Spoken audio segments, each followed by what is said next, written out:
Aryan? What's your name?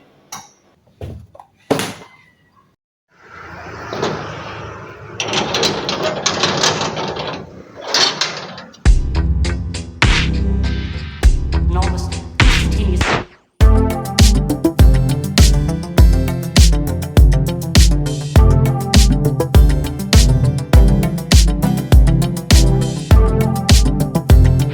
Kali jernih sekali. Lanjut lari.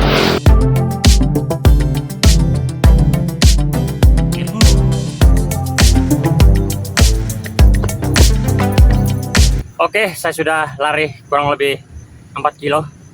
Dan di belakang saya ini itu Stadion Maguwo di Yogyakarta. Itu.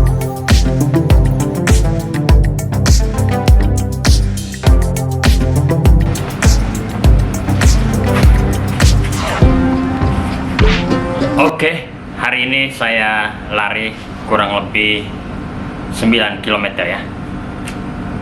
Distance 9 kilometers. Duration 1 hour 90 minutes 40 seconds. Hidup ini kurang lebih seperti orang yang sedang berlari atau jogging pagi. Kenapa seperti itu? Karena ketika kita berlari pagi atau jogging, 1 kilometer pertama itu memang sangat sulit, atau 2 kilometer pertama sangat sulit. Tetapi setelah kita melewati 2 kilometer pertama, tubuh kita sudah makin kuat. Nah, kurang lebih sama dengan hidup ini ya. Jogging atau lari itu kurang lebih sama dengan hidup. Kenapa seperti itu? Karena dalam hidup ini kita kadang-kadang mengalami kesulitan di awal-awal karir kita, atau mengalami kesulitan di awal-awal ketika kita menekuni suatu bidang. Misalnya kita menekuni bahasa Inggris. Pada awal kita belajar bahasa Inggris rasanya sangat sulit karena kita tidak mengetahui satu kata pun bahasa Inggris. Aturan atau tata bahasa, grammarnya kita pun tidak tahu. Dan 1 minggu, 1 bulan, dan mungkin setahun pertama itu terasa sulit.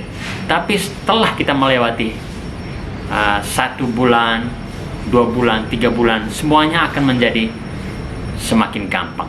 Apalagi kalau kita sudah melewati 1 tahun, maka bahasa Inggris itu ya kita rasa mungkin seperti bahasa ibu kita sendiri. Nah, dalam hidup ini juga banyak sekali tantangan-tantangan dalam hidup kita. Dan tantangan-tantangan itu kadang membuat kita tidak bisa menjalani hidup kita dengan baik, atau kita mau berhenti pada titik tertentu dalam menjalani hidup kita yang lebih baik, yang konstruktif, yang berdampak bagi diri kita sendiri dan orang lain. Artinya dampak secara positif. Ya, kadang-kadang kita mungkin lelah, capek karena tantangan-tantangan itu. Nah, kalau berdasarkan pengalaman saya ketika saya jogging atau lari, kalau saya capek ya saya jalan. Jadi saya berusaha untuk tidak berhenti, terus berjalan. Kalau kecapean saya sudah kurang, saya mulai berlari. Jadi saya berusaha untuk terus bergerak untuk mencapai target berapa kilometer dalam pagi itu atau hari itu. Dan target itu harus tercapai. Saya tidak terlalu memikirkan soal kira-kira berapa cepat saya bisa berlari dalam kurun 10 km misalnya. Yang paling penting untuk saya adalah bagaimana saya mencapai target hari itu. Misalnya 10 kilo, 11 kilo, 12 kilo, atau mungkin 20 kilo. Jadi itu sama seperti dengan hidup ya. Kalau kita mengalami kesulitan dalam hidup atau tantangan dalam hidup untuk mengejar mimpi kita atau melanjutkan hidup kita, ya saran saya mungkin tidak boleh berhenti. Walaupun kita berkesulitan dalam hidup kita, dalam karir kita, dalam pelajaran kita, dalam apa saja yang ingin kita jalan dalam hidup, teruslah mengejar impian itu, atau teruslah mendekati impian itu dengan terus menjalani hidup itu atau berlari bersama hidup itu. Kalau kita capek berlari dalam hidup, ya kita jalan. Kalau kita mungkin capek sekali, ya kita bisa berhenti duduk dalam hidup kita dengan misalnya berlibur atau mendaki gunung atau menyepi di kamar kita sendiri. Ya mungkin dengan cara-cara seperti itu kita bisa terus berjalan mencapai tujuan kita. Itu persis sama seperti jogging.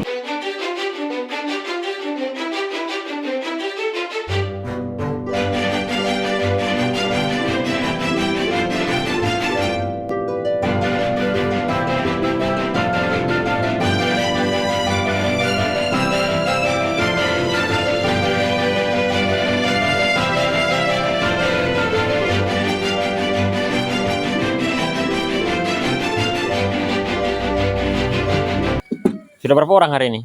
Gimana? Sudah dapat berapa orang? Sekarang 14 ini. Oh, banyak juga. Lumayan. Bisa langsung pulang nih. Oh belum kan? Paling nanti habis isya paling. Oh, jam iya. 7 jam 8. Baru pulang ya? Oh, oke. Oke, makasih banyak ya, Mas. Ya, ya.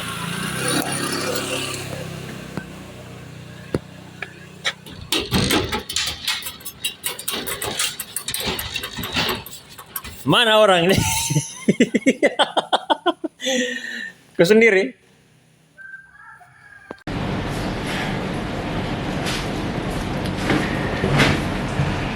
Tadi saya baru saja berjumpa dengan Habibi, teman akrab saya yang adalah seorang dosen di UGM.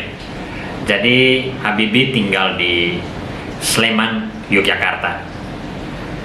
Saya pergi ke Sleman untuk bertemu Habibi. Sebenarnya tujuannya adalah ingin melihat buku yang Habibi terbitkan di salah satu penerbit terkenal di dunia yang bernama Routledge.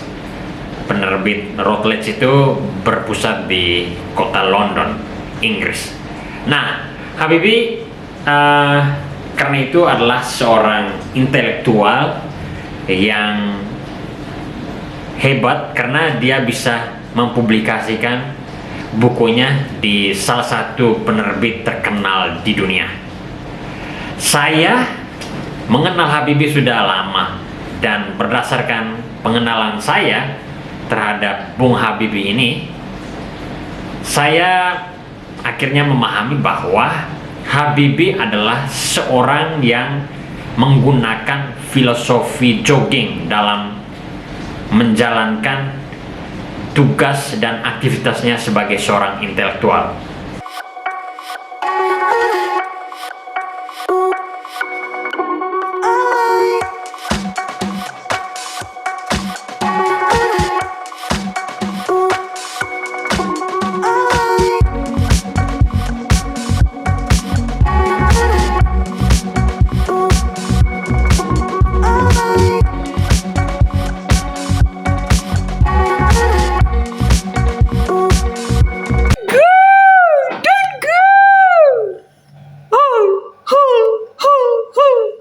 Don't go. Stay there. I will get you back. Don't touch it.